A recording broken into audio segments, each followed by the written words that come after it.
Hello, my name is Anuvab Pal. I'm a comedian from Mumbai, India. This is my first time doing a show in the United Kingdom. I am from India. I've been here a couple of months. I'm told, Anuvab, your English is very good.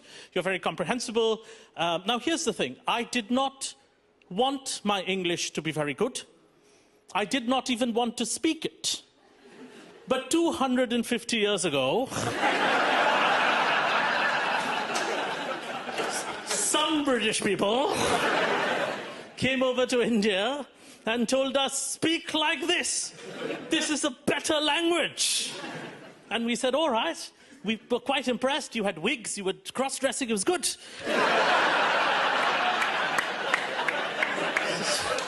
Fans of the empire in the house. And we were learning. You said, yeah, English is an easy language. Write down, Salisbury.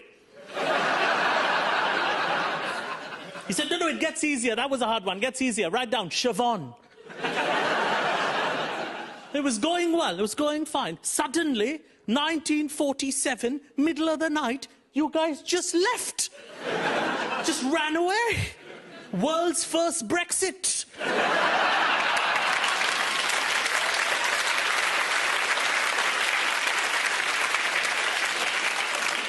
Leaving a generation of Indians, like my father, sounding like this.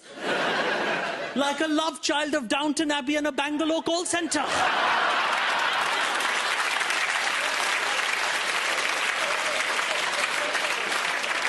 And we asked you, Britain, we said, what are we now in India supposed to do with this accent? You said, we don't know yet. But maybe in 60, 70 years, when your economy picks up, you've got that accent. When our credit cards don't work, you can answer our phones.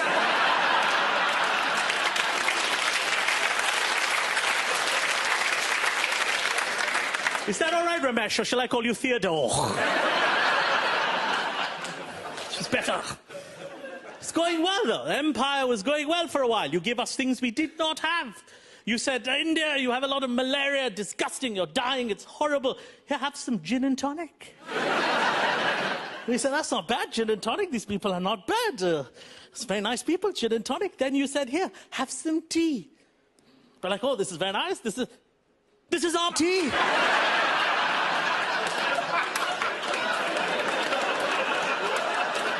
What kind of treachery is this?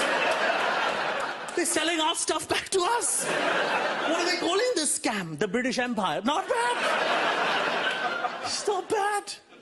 But now, now it's two distinctly separate countries, 70 years of Indian independence. You are a democracy, we are whatever we are. Just a billion people running around saying, give me Facebook. And now I love studying differences in our cultures. My first time in Britain for an extended period, I was surprised to find how polite your people are, and how your language works at two levels. You say a thing in the English language, it means a whole different thing. If someone says to me in Britain, Anuvab, I have a slight issue. It means I've killed their whole family. So polite. And I was reading that apparently, yesterday in the newspaper, it says, Britain now has third world levels of corruption. And the accusation was two of your ministers, this was from news a while ago, two of your ministers had gone to Sri Lanka on a business trip, had spent £5,000 more than they should have on Her Majesty's government's credit card, on personal expenses, crabs and massages. And for that, the accusation was they should be fired. This is third world levels of corruption, unacceptable in Britain. Third world levels of corruption was the accusation. Now, I know a thing or two about corruption where I'm from. It is the only thing we value above integrity.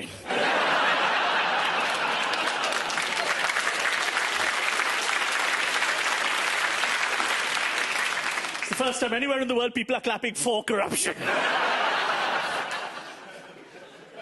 So I read that, and it said, accused of stealing how much? £5,000? Amateurs. 2 weeks ago, a government minister in India walked into the treasury where the money is printed, stole the machine that prints money, and put it in his house. And he wasn't fired, he was fined. Which he paid off by printing the money.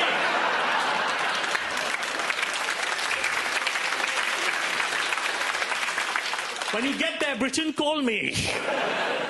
Amateur, corrupt people. But you know, I like coming to Britain because Britain, I cannot lie to Britain about India. Your knowledge of geography of my country, very vast. Because, you know, most of your great-grandfathers invaded every toilet, put in the flag. You know about the world. You've been there almost too much. You know where you can lie about India? America. I was in America and they get very impressed by basic geography. Like if you just know capitals of places. This lady told me, Anuvab, India sounds so fascinating. We're from Ohio, we've never left, but India sounds incredible. What happens over there? What happens? A country of 1 billion people, the Mughal Empire, the British Empire, I could say all of that. But the only thing as an Indian person I value above corruption is being diminutive and treacherous. Diminutive is genetic, treachery I've learned from the best. So,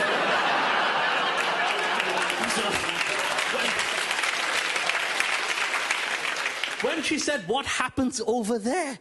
I could say whatever I wanted. She'd believe me. Said, my name is Anuvab. In ancient Sanskrit, it means washing machine.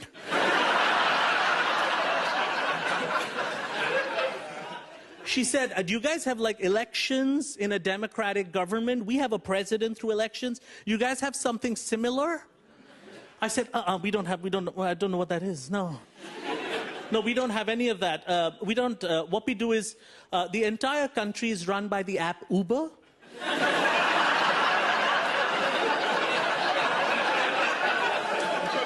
So every time you need a government, you just click on the app. Whoever locally volunteers, he's your prime minister.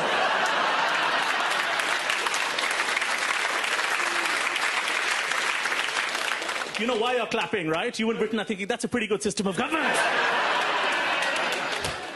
Let's open the app. Who is our prime minister this week? I don't know who's around in SW1.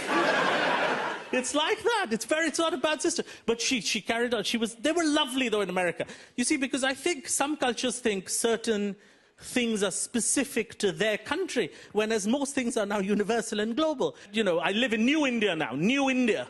1 billion people, 800 million of them under the age of 30, all wanting to work for Google. It's like living inside a search engine. Everybody's young, they're all millennials. And millennial Indian people, they don't have real names anymore. Indian names derived from Sanskrit. Abhishek, Rajiv, derived from Sanskrit. Now it's just noises. Black, blue, flat white, vision.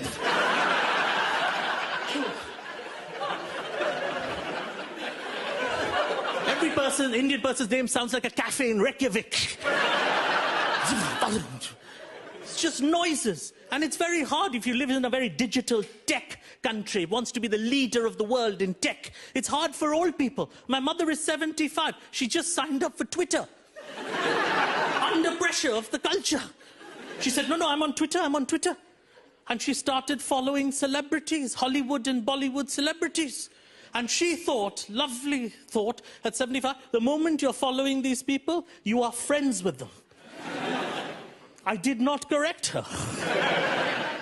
The actor Hugh Grant, who she follows, wrote on Twitter, hey Mumbai, catch me next week, coming for a UNICEF conference. My mother wrote back right away, can't come.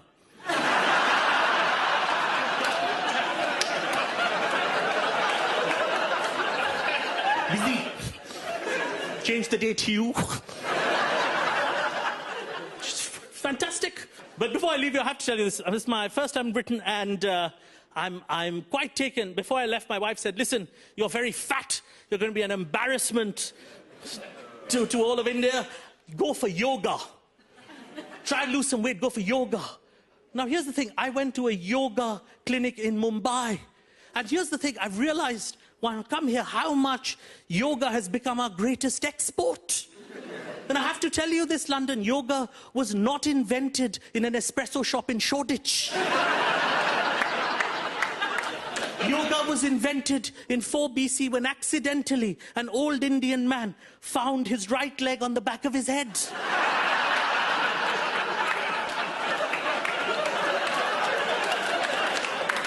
looked around and said, you know what, there's a business here.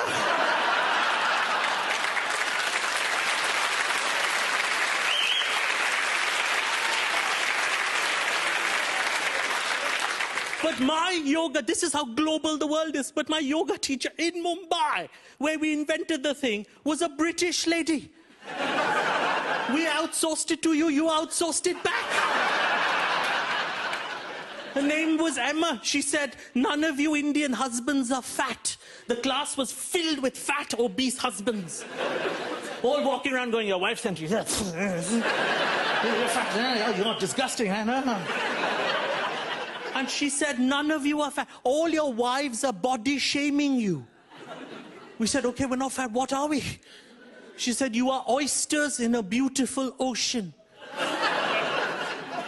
And what you have is not a belly, but a covering to hide the pearl inside you, you beautiful oyster. And we said, this is how they conquered India. Ladies and gentlemen, you make that very much.